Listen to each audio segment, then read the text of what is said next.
Apparently now it is. Okay, that's a shame. My very clever gag got lost. Never mind. Doesn't work with that context anyway. So my presentation is called Delivering with Speed.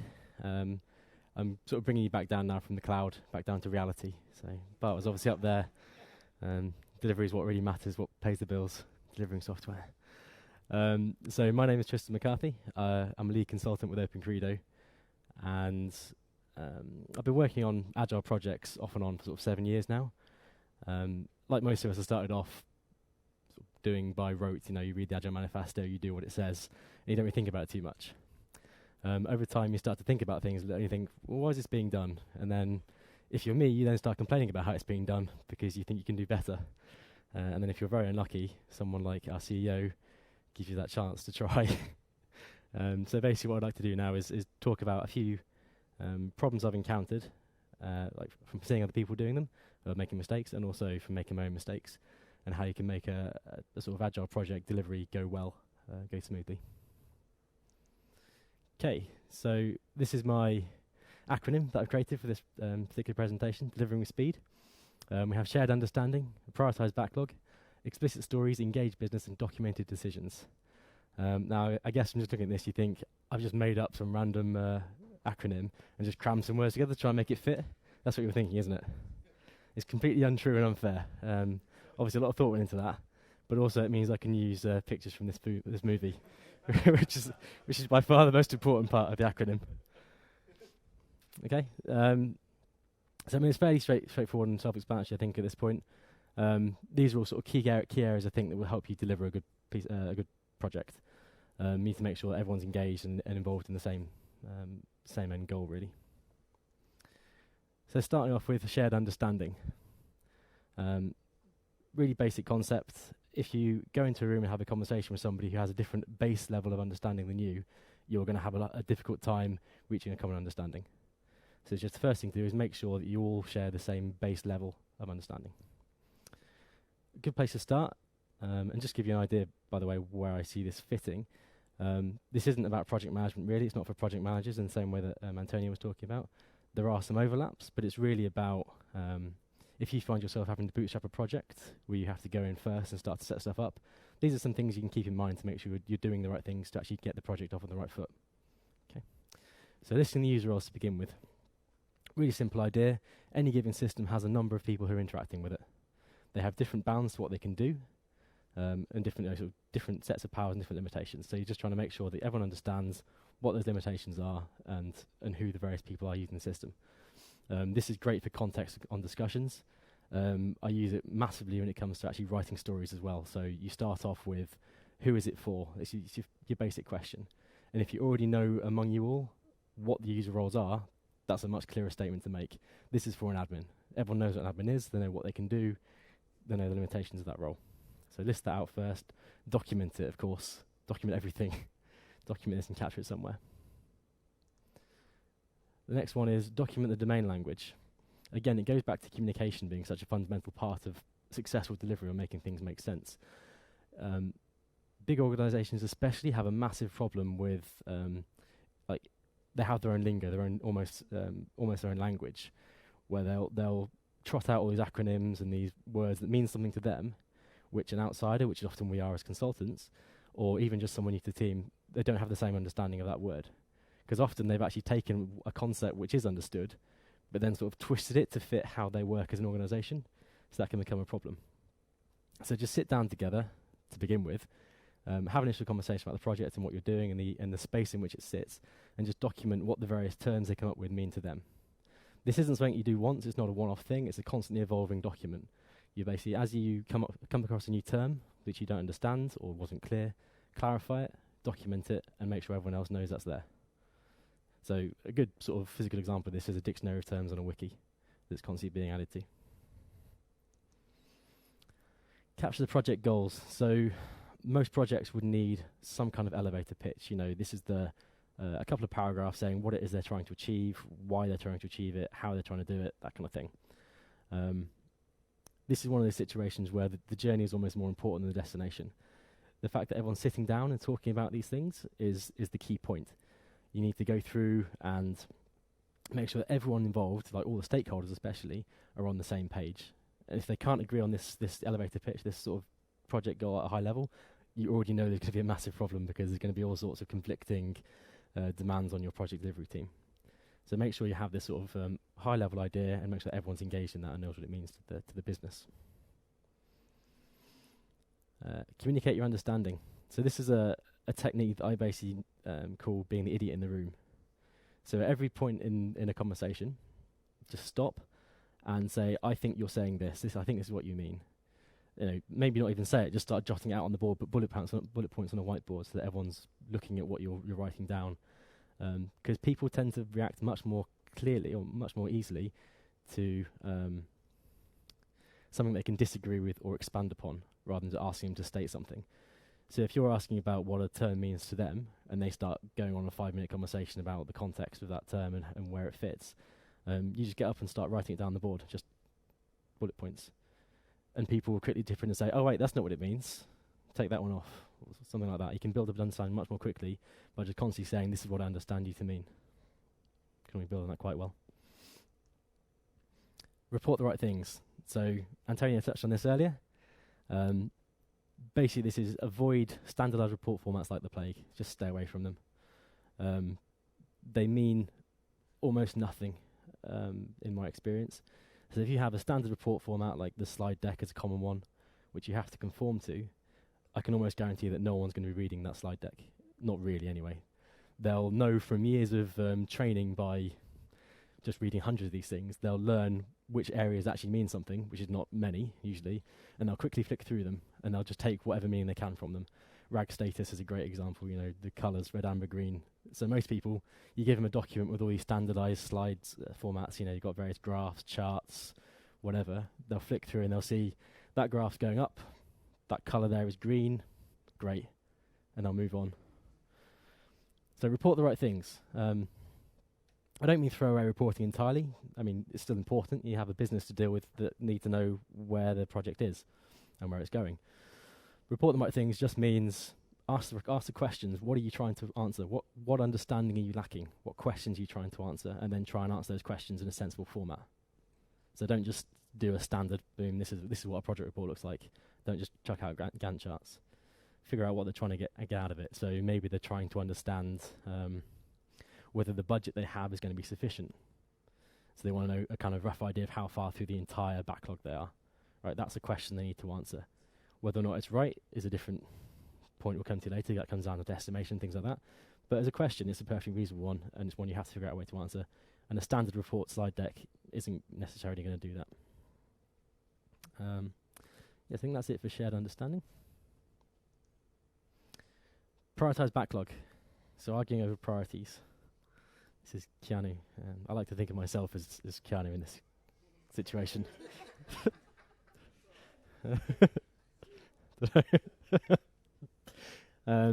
So prioritised backlog is important. You know, it's a simple idea. You have a pile of work you need to do. What comes first? Something's got to come first. I mean, people here must have worked on projects where there is no proper backlog. I don't know, I have. You know, you get to a situation where what's passively worked on next is just in someone's head, and you have to pull it out of them. It's very, very difficult and troublesome. And you also can't really plan ahead internally. So even within a team, a delivery team, knowing what's coming a couple of sprints ahead or a couple of periods of time ahead is really important to making sure we make the right architectural decisions now. So it doesn't impact the implementation you produce as well, just knowing what kind of work's coming up in the future. So clear ordering, it's obvious, right? It should be clear what's coming first, what comes next, and obviously less certainty can be accepted the further out you go, but in general you want to know what's at the top of the list and what's going to be after that. Highlight dependencies. So I think that dependency mapping is the most important part of a backlog, right? So prioritization on its own, you always get it wrong. If you just say, I think we want to do this first, then we want to do this first, or this next, you'll probably get it wrong eventually, like within 4 or 5 of those steps. If you have a clear idea of your dependencies between these stories, and you understand that in order to do this shiny thing that you want over here, you need to have delivered these preconditions, then you can start to sort of improve your prioritization greatly. And it feeds into that process being a lot more valuable. This is something I think is massively underrated in sort of backlog management in general, is understanding the priorities. I think people tend to take that for granted a bit too much. And then you get that situation of you're midway through doing a piece of work, which you've thought about vaguely because it was in the planning and you had a quick chat about it. And you're like, oh no, we didn't do that. We're going to be in trouble there because we didn't do this piece that we depend upon. Estimation, big topic, normally quite polarizing as well. People have very different opinions of estimation, normally based on where they sit in the process of delivery, whether at the management level or the delivery level. That normally separates whether it's a good idea or a bad idea in most people's heads. So put your hands up. Let's try this. Let's try a bit of audience interaction. Put your hands up if you think estimation is valuable to a room of developers. That's pretty good, actually. That's better than I expected. I thought I'd have a lot lower response. So for the purposes of documenting this, that was about half the room, which isn't bad at all when it's developers talking about. So I agree. I think estimation is valuable. I think the way in which it's often used is not. So that's the key thing to understand is you have to keep it lightweight, especially at the backlog level. We're not even talking about a detailed requirement yet. We're talking about a high level, here's some aspirational things that we want to deliver. So keep it lightweight, keep it at a really, really high level. T-shirt sizes works well. Just this is either a big thing or a small thing, or it's kind of okay. It'll be alright, but take a bit of time. Keep it at that level. The only thing you should be using estimation for is to feed back into priorities, right? If this is huge and it delivers us for a small business value, then it's obviously less priority. That's the only thing that should matter at this point. It's not any kind of sense of how long it's going to take to deliver, really. It's not a deadline that you're committing to. It's purely helping you to prioritize. And you've got to keep that in mind. You've got to make sure the business keeps that in mind as well. I should probably stop doing that, really. So this is kind of something I'll touch on later, but we also have to try and avoid this idea of us and the business. It's almost entrenched in the way we think and the way we talk, but try not to do it. I'm trying not to do it, but I'm failing miserably at the minute. So often you have this business and dev team divide. It's actually all of us. We are all trying to deliver something together. That's an important thing to keep in mind. But just make sure that everyone involved at every level keeps that same thing in mind. Defects. Obviously, my background is test automation, so I have a very strong feeling about where defects come into the process. There are so many projects I've worked on where defects are almost shoved under the carpet because what's important is new delivery, new shiny things. Keep going to users and say, we've delivered this. It doesn't really work, these bugs, but put them over there. We don't care so much about those. So you have to make sure that the backlog includes defects. They're an important part of functional delivery. They're things you have to be fixing, and you just need to keep them in mind. It kind of surprises me often how little they're thought of, just because they're in front of the client already. So yes, they may, especially if it's a productionized system, which obviously is an assumption, but let's assume it is. A new feature might be nice, and they might be calling for it, but it's an aspiration. They've got it in the future. They'd like it. If you've got something that's affecting them every day they're using the system, that's a little annoying, it just makes them a little bit annoyed every single day, how is that not of as much value, if not more value, than delivering something new? I think it's massively underrepresented in terms of how important it is. Include backlogs, include defects in the backlog. Continuous maintenance. Again, it's fairly straightforward. This stuff is common sense, right? But it's stuff that I've seen go wrong so many times. People just don't think about it. They don't do it right. So continuous maintenance is about you constantly have to look at your backlog and make sure it's all sensible. The analogy is cleaning your room. If you keep your room tidy every day, it stays tidy. It's easy. There's nothing particularly difficult about it, apart from Bart shaking his head. It's like clothing plastered to the ceiling. Basically, if every day you put away some stuff, it stays tidy. If you leave it for a week and then suddenly have to tidy it, you've got a nightmare. Dirty dishes under the bed, whatever happens. I don't know. I don't know. I don't know what people's rooms look like. Mine's always tidy because I'm espousing this stuff. But no, so continuous maintenance is important. Just make sure you're constantly looking at the backlog and grooming it. Grooming, what a term. Going through the backlog. Sorry, that was easy to get sidetracked on that one. So make sure you're going back into your backlog, looking at it still sensible, because obviously you're constantly changing priorities. So you've got to make sure that the priorities are still relevant. You have to make sure that you haven't accidentally delivered a story so it's not required anymore. Make sure you delete anything that you don't need anymore. Something might just no longer be required because there's been a shift in the business domain that you're working in. Just make sure, just delete it. I mean, there's no value to it anymore. People tend to cling on things like that as artifacts, that they can sort of refer back to at a later date. There's no value. Get rid of them. They're just confusion at that point. So just keep it clean, keep it up to date, keep it tidy. Don't elaborate too early. I mean, this is every project I've ever worked on. I think the business stakeholders, the sort of the product owner or above them, have tried to be very, very detailed, very, very early on, so know exactly what they're doing every 6 months out. The obvious problem is, we've already said, the business domain changes all the time, so we never know what we're going to need to do in 2 months' time. Really, we have a good idea, but we don't have that much idea. So if you elaborate too much and say, this is exactly how we're going to solve this problem, A, it might be wasted because you might be deleting it, because the business might have changed to the point we don't need it anymore, so that's wasted effort. And B, it might not make sense anymore when we actually come to it because the context has changed so much. So really just stick to elaborating, if you're doing sprints, a couple of sprints ahead, or just generally a few weeks ahead, and just don't try and push it beyond that. So just keep it at that kind of level. So yeah, don't elaborate too early. Explicit stories.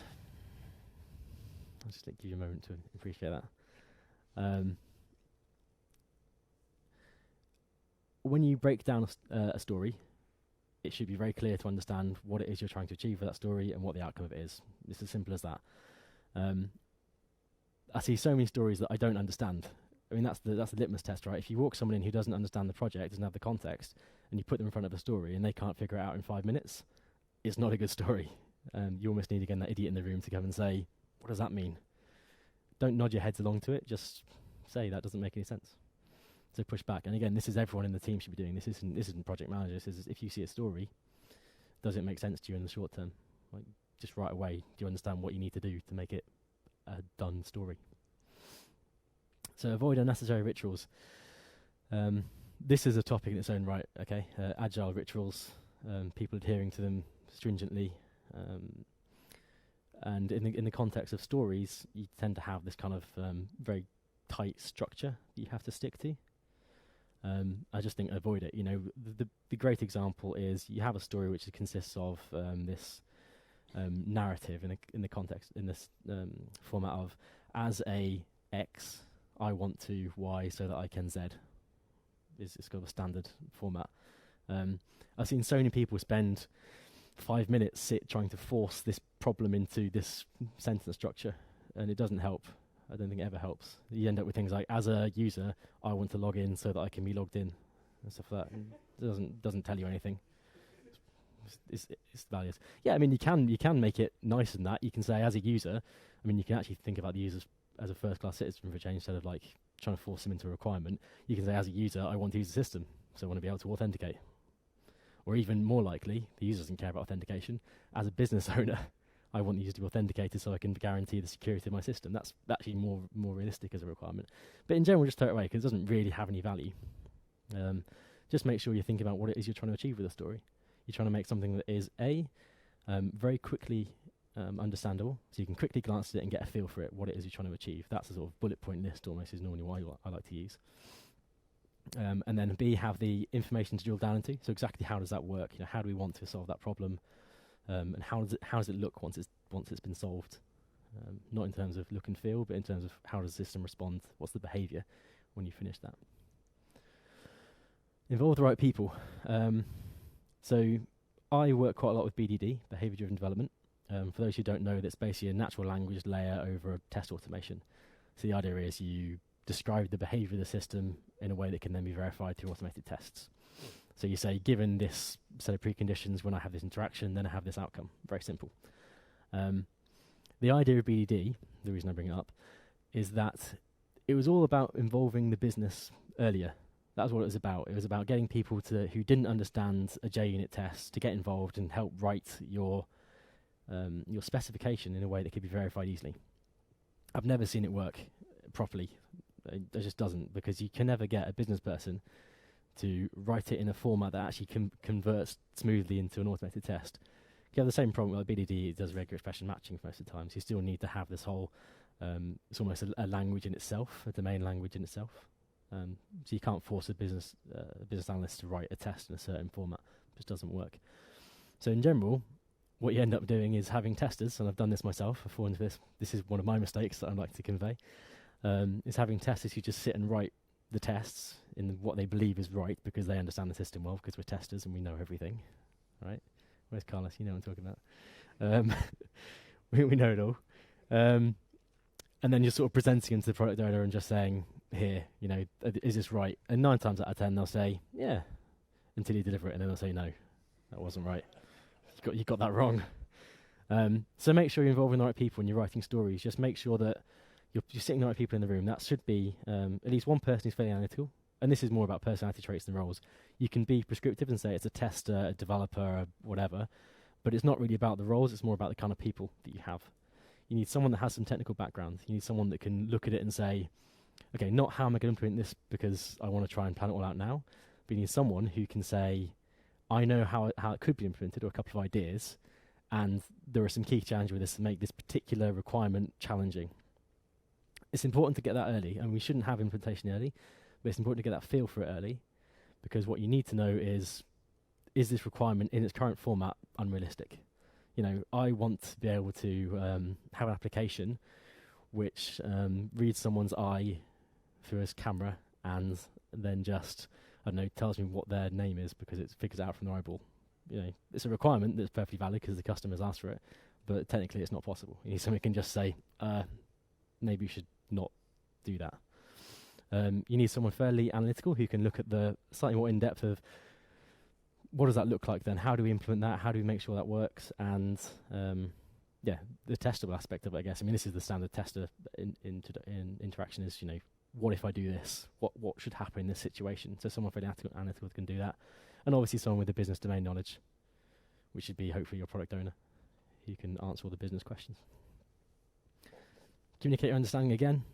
Straw manning these stories is normally really good. So if you sit in a meeting to do elaboration, they will drag on 4 days because they just do, because everyone has their own opinion and people like to talk about things. Don't be static. Don't sit there and listen or nod or try and guide a conversation. It doesn't work. Facilitation is lovely, but sometimes you have to kind of take the bull by the horns and just say, right, we're writing this story now, we're writing it down. Again, either have a projector up with your laptop on or a whiteboard it. Just start writing things down. Start saying, these are my acceptance criteria. These are my testable scenarios. Just get it up there. It'll drive the conversation much more quickly.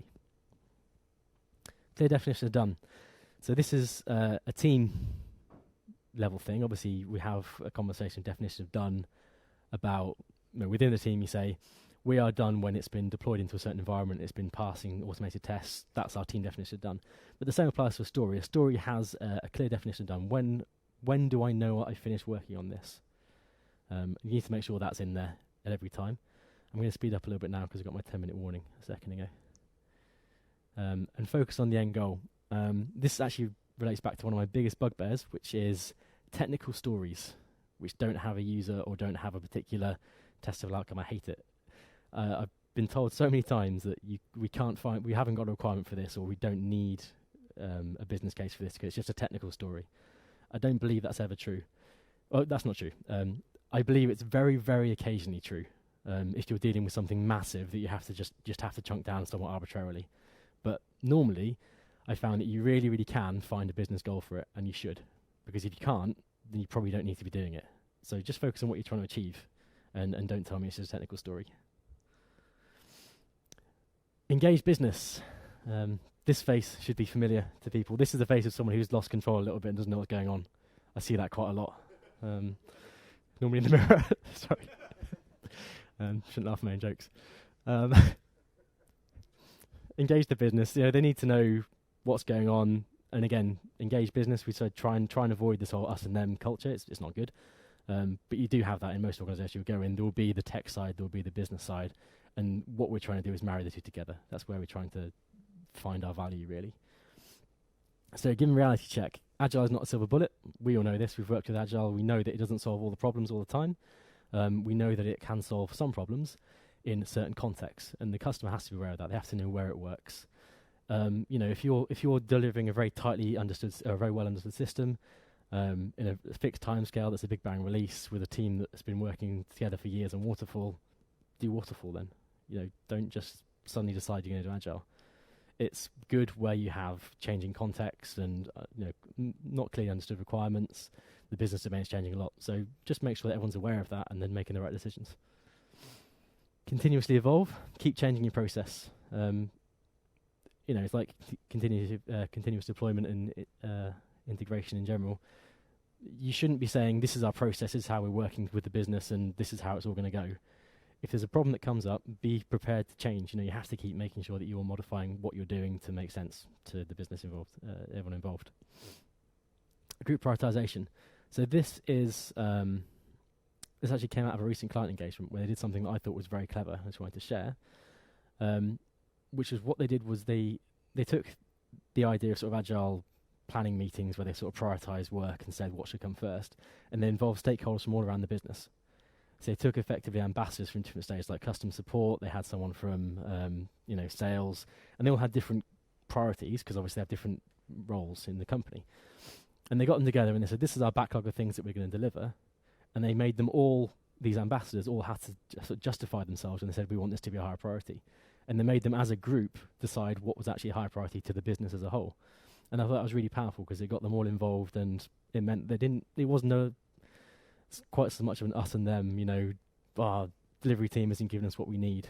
It was they understood the business context across the board rather than thinking in their own very narrow bounds. So I think that was very valuable and worth raising. Avoid segregation, talked about it a few times. Try and get everyone involved. Keep them coming to meetings, stand-ups, things like that, demos, make sure the business or everyone from the business is always there, always an open invitation at least. They can show up. Challenge procurement processes. Another bugbear of mine, I think procurement is one of the biggest problems in sort of IT industry, really, especially in Agile. You're working quickly, your needs are changing all the time. You might need a new tool because you just came across a new requirement or a new way of doing something. If you have to go through a 6-month process to buy a tool or spin up an environment, you're already on the back foot and you're not going to be able to deliver effectively. So I think it's the job of particularly project managers and product owners, but everyone in the team should be challenging this procurement process. Make sure the cost of what they're doing is visible. At the end of the day, if I'm sat waiting for an environment to spin up, that's a cost, which is probably far more expensive than the cost of just going ahead and just getting this thing spun up and paying for it. So it's just making sure that cost is visible. The final thing, document decision. This is me again, by the way, in the project manager hat. Don't forget. Sorry? Well, Bill and Ted doesn't work as an acronym, does it? Come on. Document decisions, just basically write everything down, cover your ass. No, I'm only kidding. Don't cover your ass. Give yourself the information you need to refer back to a later date is the key point, not cover your ass. Capture technology choices. If you make a decision to choose Neo over Mongo for whatever reason, say why. Because in 6 months' time, you'll come across some weird problem in the technology you chose, and you'll be like, why did we choose this anyway? I can't remember. Maybe we just ditch it and go back to the other one. It's normally not the answer. Just remember what it is you were trying to do. So just make a note of it when you make that decision. Explain technical debt. Now, this is a fun one. Okay, so we've all probably committed a piece of code which could be considered technical debt at some point, right? Where we know it doesn't necessarily work in the long term. There's some things that might go wrong in a couple of months' time when we do something else, and we know that's there. So hands up if you've ever knowingly committed some technical debt. Right, good. Most hands, as expected. Okay, keep your hands up, actually. Keep your hands up, those who had them up. Now, keep your hands up if that technical debt was resolved before it actually bit you in the ass, so before it became a problem. Sometimes. Some hands sort of half stayed up, some went down. Not too bad. That's not really my experience, but great. Good for you guys. You obviously did well in promoting it. But again, document it, explain it, because you're far more likely to be able to get it fixed before it's a problem if you can clearly say, this is a technical debt that I've created. This is the context where it occurs. This is the impact of it, which is the most important thing, is what impact it has, because your average sort of product owner isn't going to understand code smells or something like that. They're going to want to know what the impact is on the software, on the system. So make sure you have that in there. Log unexpected occurrences. I wrote that last night after a couple of beers. I can't remember what I was getting at with that. Yeah, if it's unexpected, just log it, because it's the best. It's the best way. Yeah, I don't know. I've got a speaker notes. Let's have a look. No, okay, I haven't got time to have a look. Just do that. Do the thing. So some final thoughts. I haven't got time for my final thoughts, unfortunately. And we can't go to the pub either because it's not the last talk of the day. So I'm just teasing you on both counts. I'll go through quickly. Get the right skills in the team. Make sure you have a balance. We talked about it briefly with Bart there, cross-skilled teams. You can't go in with a novice team and expect to deliver something pristine and wonderful. Talk about the work, not the people. So this is something that came out. Can I go a bit over? I'd like to get through these. Talk about the work, not the people. So this is something that came out of another talk last week, which I really liked, which is that, your sort of standard stand-up approach where you go around the room saying, what did you do yesterday? What are you going to do today? It's not very useful, and people don't tend to listen that much. I don't like it, actually. When I actually sit and think about it, I don't like it. And this guy, whose name I've forgotten, he worked for ThoughtWorks, so he's kind of competition anyway, so don't like them. Boo. But he mentioned talking about the work, so just making sure that when you discuss what's been done, bring up the work items and talk about them, and get everyone engaged in that discussion, because normally a work item will be among 3 or 4 people, and they can sort of all pitch in and say, oh, we did this yesterday, or this test got to here. So do that. Work smarter, not harder. This is especially here for Matt, who really hates this term. For the business buzzwords. But in general, in honesty, there is some truth to this if you step back a little bit from it, and that's kind of what you take away. Is I see a lot of people scurrying around trying to get stuff done, working really, really hard to do a report, for example, but it's got no real value. So they're working really hard, but it's not really very smart. So just step back at all times and think about what it is you're trying to achieve. It's a standard rule, right? All of this is basically about that, is make sure you're thinking about what you're trying to achieve. What's the underlying goal? Don't just do things because that's how they're done. The symptom is not the problem.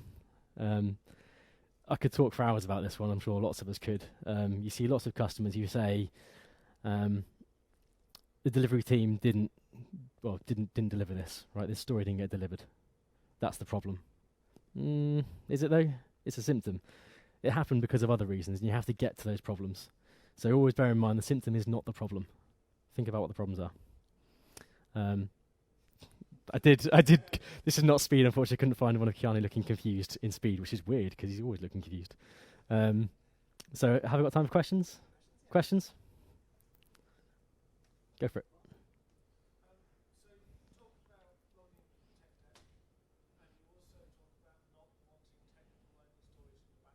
Yeah.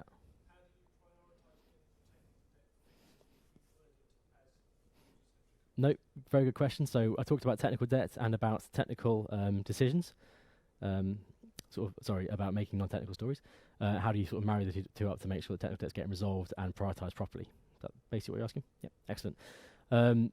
Very good question. It's actually something I was going to put in, I forgot. So thank you for bringing it up. It's the same stories with defects, right? Technical debt needs to be prioritised in the same way. Needs to come in, and that's what I said about the most important thing about tech debt is understanding the impact to the system, to the business, because that's what forms the core of the story that you're actually trying to solve. So does that answer your question? So you need to bring in a tech debt item, but that tech debt item, although it is technical in nature, should have a business impact, which is what you're prioritising with, basically. Okay. Tarek?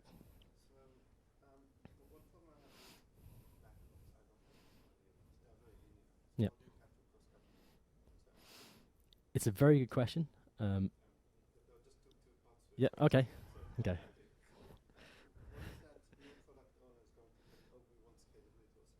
Yep. Yep. Yep. So how do we handle cross-cutting, non-functional concerns? Yep. Very good question. I don't have a ready answer, to be honest. It's a problem that we face a lot. Non-functionals are not first-class citizens in most people's idea of a delivery project. It's a problem we've encountered lots. Performance testing happens late. We know it. We know that's true. Security is an afterthought. It's a problem that I know exists. Monitoring is when we're in production. Why did this crash? I don't know. Some reason. We've toyed with a few ideas, and I agree. It's not something that's necessarily kept in the backlog. You can have like a kind of team concepts, or team rules of like what a definition of done, for example, would be a good place to put it, which is, you should have security tests around this, you should have performance tests around this as a default, and you have just a part of your initial project goal includes performance requirements, security requirements, ISIS standards, whatever. Yep. Yeah, because of the way they're done. I don't believe that's true. I think it's an aspect of anything you deliver rather than a story in its own right.